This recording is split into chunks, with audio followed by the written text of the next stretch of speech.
স্মরণ করো, তোমরা যখন বলেছিলে, হে মূসা, প্রতিদিন একই ধরনের খাবারের উপর আমরা কিছুতেই আর ধৈর্য ধরতে পারছি না।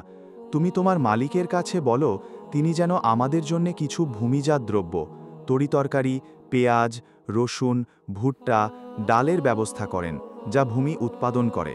সে বলল, তোমরা কি আল্লাহর পাঠানো এ উৎকৃষ্ট জিনিসের সাথে একটি তুচ্ছ জিনিসকে বদলে নিতে চাও? যদি তাই হয়, তাহলে তোমরা অন্য কোনো শহরে সরে পড়ো, যেখানে তোমাদের এসব জিনিস যা তোমরা চাইবে তা অবশ্যই পাওয়া যাবে। আল্লাহ তাআলার আদেশ অমান্য করার ফলে অপমান ও দারিদ্র্য তাদের ওপর ছেয়ে গেল। আল্লাহর গজব দ্বারা তারা আক্রান্ত হয়ে গেল। এটা এ কারণে যে এরা ক্রমাগত আল্লাহর আয়াত অস্বীকার করতে থাকল এবং আল্লাহর নবীদের অন্যায়ভাবে হত্যা করতে থাকল। আর এসব কিছু এজন্যই ছিল, এরা নাফরমানি ও সীমালঙ্ঘন করছিল। আয়াতের ব্যাখ্যা ও শিক্ষা। ১.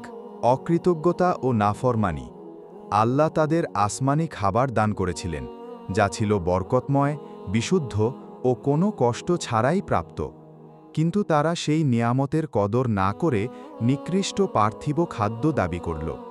এটি ছিল আল্লাহর অনুগ্রহের প্রতি অকৃতজ্ঞতার প্রকাশ। আল্লাহর কড়াভাবে সতর্ক করা। মূসা আলাইহিসসালাম তাদের বললেন, তোমরা কি শ্রেষ্ঠ জিনিসের বদলে নিকৃষ্ট জিনিস চাও? অর্থাৎ আল্লাহর বিশেষ অনুগ্রহকে তুচ্ছ করে মানুষ যদি শুধু দুনিয়ার সামান্য ভোগবিলাস চায়, তবে সে নিজের ক্ষতি ডেকে আনে। অবাধ্যতার পরিণাম। তাদের এই কৃতঘ্নতা, আয়াত অস্বীকার ও নবীদের হত্যা করার কারণে আল্লাহ তাদের ওপর অপমান, দারিদ্র্য ও গজব চাপিয়ে দেন।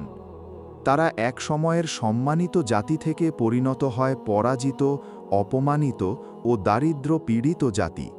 আমাদের জন্য শিক্ষা। এই আয়াত আমাদের শেখায়, আল্লাহর দেওয়া নিয়ামতের কদর করতে হবে। ক্ষণস্থায়ী দুনিয়ার লোভে চিরস্থায়ী আখেরাতের বরকত হারানো উচিত নয়। যারা আল্লাহর বিধানকে অবহেলা করে, তারা অবশেষে অপমান ও গজবে আক্রান্ত হয়।